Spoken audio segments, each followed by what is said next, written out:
ప్రభువును రక్షకుడునైన యేసుక్రీస్తు నామములో మీ అందరికీ వందనాలండి.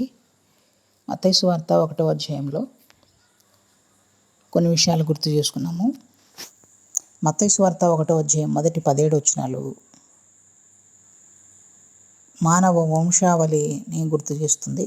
18 నుంచి 25 దైవిక వంశావళిని గుర్తు చేస్తుంది. ఇంకా ఇలాగనుకోవచ్చు, మొదటి 5 వచనాలు సామాన్య వంశావళి, 6 నుంచి 17 వరకు రాజుల వంశావళి, అలాగే 18 నుంచి 25 వరకు దేవుని కొరకు సాధనంగా వాడబడినటువంటి వంశావళి కనపడుతుంది.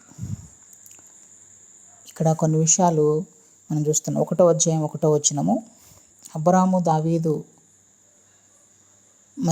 విషయమై సంకల్పం కనపడుతుంది. వారి ద్వారా దేవుడు మానవాళికి రక్షణను అనుగ్రహించడం కొరకై వారి ద్వారా దేవుడు వాగ్దానం చేశాడు. రక్షణ నెరవేర్చడం కొరకై అబ్రాముకు దావీదుకు దేవుడు చేసిన వాగ్దానం, ఆ వాగ్దానం నెరవేర్పే మెషియగా యేసు ప్రభు భూమి మీదకి రావడం మనం చూస్తుంది. రక్షణ విషయమైన వాగ్దానము పొందిన సంకల్పం కనబడుతుంది. అలాగే 2 నుంచి 6 వచనాలు 1వ అధ్యాయము వాగ్దానము చేయబడిన సంతానం కనబడుతుంది. అలాగే సంతానము కనబడుతుంది. సంతానము ఎలాంటిది అంటే విశ్వాసము కలిగినటువంటి సంతానము, ఆశీర్వాదము పొందిన సంతానము. అలాగే మొదటి 5 వచనాల్లో వీరు సరిచేయబడ్డారు. వీళ్ళు పతనమైన విశ్వాసులు మాత్రమే కాదు, కానీ సరిచేయబడిన సంతానంగా కూడా కనబడుతుంది. అలాగే 6 నుంచి 11 వచనాలు సింహాసనం కనబడుతుంది. సింహాసనము రాజవంశం చెప్తుంది. సింహాసనం యొక్క ఉద్దేశం ఏంటి అంటే రాజును ప్రకటించడం కొరకే, రాజ్యము రాబోతుందని సూచించడం కొరకే.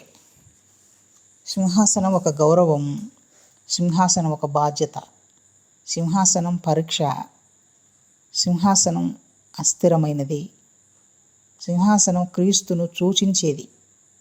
మానవ సింహాసనం తాత్కాలికం, క్రీస్తు సింహాసనమే నిత్యము అని చెప్తుంది. సింహాసనం ఎలా వస్తుంది అంటే మానవ శక్తి వలన రాదు, దేవుని కృపా నియామకం వలన వస్తుంది. సింహాసనం దేవుని ఎంపిక, అది అభిషేకం వలన వచ్చింది, వంశపారంగా వచ్చింది, బాధ్యతను స్వీకరించటం ద్వారా వచ్చింది. నిజమైన సింహాసనాసీనుడు యేసు ప్రభువే. సింహాసనం అస్థిరమైనది. రాజులు మారినారు, రాజుల స్వభావం మారింది, రాజులే పోయారు, సింహాసనం ఉండిపోయింది.